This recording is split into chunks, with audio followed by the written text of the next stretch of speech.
स्वागत है दावास टाइम्स में। मैं कामरान सैफ और इस वक्त मैं मौजूद हूं सीतामढ़ी पुपरी अनुमंडल के अंदर।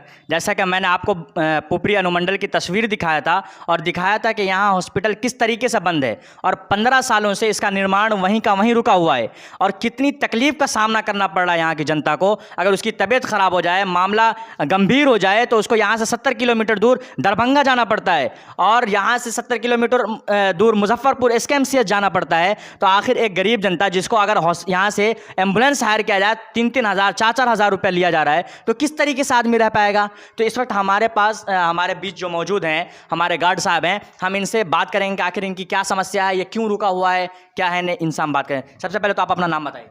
राजकरण चौधरी, घर भिट्ठा।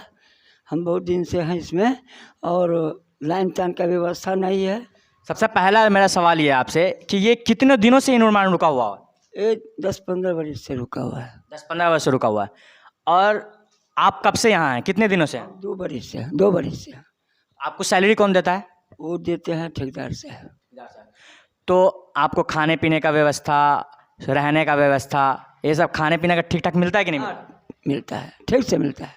आपको यहाँ पर रहने में सबसे बड़ी समस्या क्या? चूँकि यहाँ पर आपने जैसा बताया कि लाइट की सुविधा भी नहीं है, लाइट की सुविधा नहीं है और यहाँ पूरा जंगल की तरह लगा हुआ है।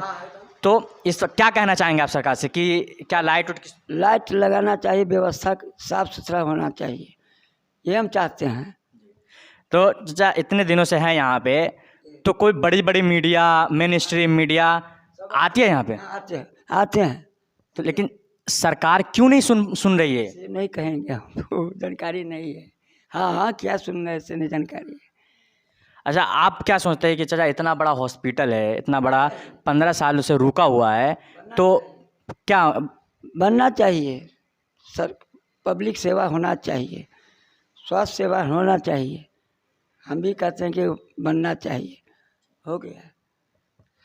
तो ये थे यहाँ के गार्ड साहब जिनसे हमने आपसे बात किया। तो दोस्तों, ये हालत है हमारे बिहार की कि हेल्थ सेक्टर पूरी तरीके से ख़राब है, जिसकी वजह से अगर मैं कहूँ कि हमारे देश के अंदर अगर जो सबसे ज़्यादा डेथ हुई है, लोगों की जो मृत्यु हुई है, उसमें अगर कोई जिम्मेदार है तो मैं पूरी तरीके से सरकार को ठहराऊँगा।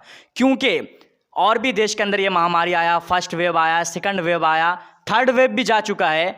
चीन जहाँ से इसकी शुरुआत हुई, सारा का सारा देश इस चीज़ पे कंट्रोल कर ले रहा है, लेकिन हमारा देश इस पे कंट्रोल क्यों नहीं कर पा रहा है? आखिर जब ये सेकंड वेव शुरू हुआ तो बंगाल के अंदर और 5 राज्यों के अंदर इसका प्रचार प्रसार चल रहा था, कोई सोशल डिस्टेंसिंग नहीं। लेकिन जब पूरी तरीके से महामारी आ गया और लोगों के अंदर लोगों की हालत ख़राब होने लगी, संक्रमित बढ़ने लगा, तब सरकार लॉकडाउन लगा रही है। तो कैसे हमारा ये देश चलेगा? इस देश को इस वक्त ज़रूरत है कि नागरिकों का पूरी तरीके से सपोर्ट करें और नागरिक को भी ज़रूरत है कि आप लोग भी प्रशासन का और सरकार का सहयोग करें और इस महामारी से हम अपने देश को मुक्त करें। तो दोस्तों, आप देखते रहिए दावास टाइम्स। मैं कामरान सैफ, कैमरामैन आसिफ के साथ। धन्यवाद।